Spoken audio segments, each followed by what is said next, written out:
Alright everybody, welcome back to Conquering Commander.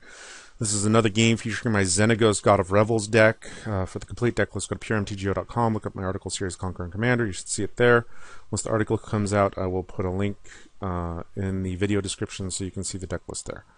Let's take a look at my opponents. First up, we've got Verdeloth the Ancient, mono green ramp with Saprolings. Don't really see too many Verdeloth decks anymore. But even less common is Endrek Sahr, Master Breeder. Usually makes a bunch of dudes and sacrifices them to good effect. So it should be interesting what he brings. Actually, we don't see much of his deck, and you'll see why. Next up, we've got Melek, Izzet Paragon. I played against this guy once or twice, and he's a fun guy. Melek is Storm Shenanigans. So, looking at my hand, I've only got 2 lands. I'm going to go ahead and send that back, or at least I should. Please say I sent it back. Yes, I did.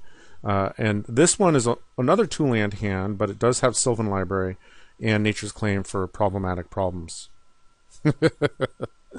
early on. So Melek starts things off.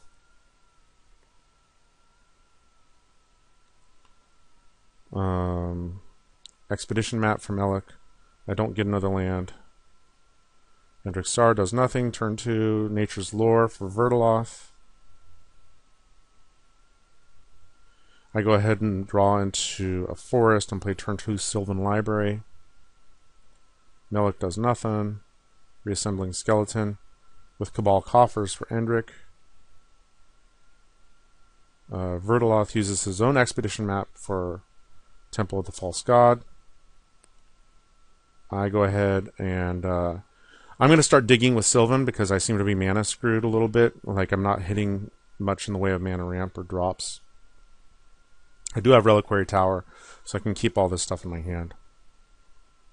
Melek does nothing. Endrek Sahr plays Phyrexian Arena.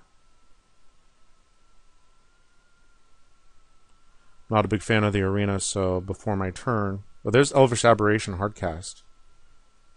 I use Nature's Claim to get rid of the Phyrexian Arena. And in response... Endrek concedes. That's frustrating. So I do manage to find a land and secure a Tribe Elder, so I'm digging now. And I haven't been hit yet by anybody, but I'm at 27 already. So I play my secure Tribe Elder, and I sacrifice my fetch land. Expedition map gets sacrificed for Temple of the False God, which gets played for Melek, and then turned into Gilded Lotus, which is... their next Mizzium Transwilliquat. Awesome. So Verdeloth plays, I sack my Elder. Dreamstone Hedron to continue to ramp, so I expect next turn he's going to play Verdeloth. Oh, there's Beastmaster Ascension. That's problematic. Especially with a bunch of Saproling tokens. Elvish Aberration goes after me. So this turn... I don't really need to dig for those other stuff. I play Xenagos, and I'm going to sacrifice the Verdant Catacombs to switch up what's on top of my library. I do have Balefire Dragon, however, to help me out with this Frantic Search from Melek. To help me out with the Saproling Horde, as long as he doesn't have haste or something like that. Claustrophobia, Frantic Search, Sleight of Hand. Sleight of Hand is good because it's got the old Phil Foglio art. I like that. Melek is going to go ahead and play Veredeloth Ori. Oh no! So here comes Verdeloth with a bunch of Saprolings.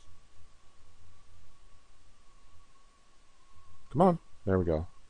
It's going to make 8 Saprolings.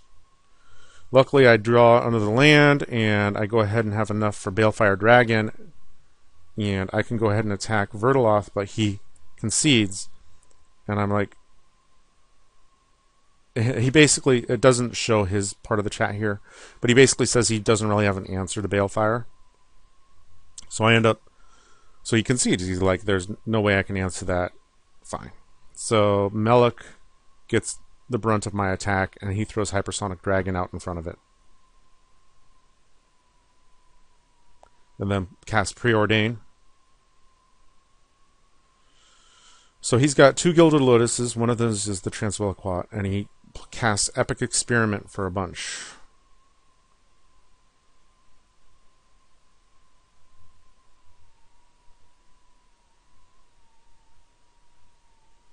One, two, three, 4, 5, 6, like 10 or 11 or something. And he gets Inspiration, Faithless Looting. Starstorm isn't going to help him. But he does get Stolen Identity. So he's Stolen Identities, my Balefire Dragon. He Faithless Loots and gets rid of some stuff and casts Inspiration. So I put Deglammer on top. Luckily for me, I have Hunter's Prowess, which actually, this card worked out really well for me in this deck. Because of the power and toughness bump, and it's like a better, not quite as, it's a different version of a Hunter's Insight. So I'm going to be drawing a ton of cards, and I've got Reliquary Tower in hand, or in play. And even though he blocks, he drops down to like 28. And I get a whole mess of stuff in hand. So I play Dragon Master Shaman, and I Deglammer one of his Gilded Lotuses so that he doesn't have as much mana. However, he does have enough mana to Blatant Thievery my Xenagos, which is problematic for me.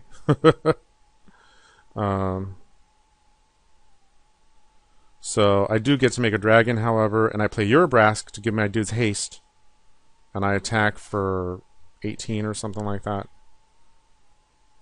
Knocks him down to 12. I guess it was 16. And then I play Ulvenwald Tracker.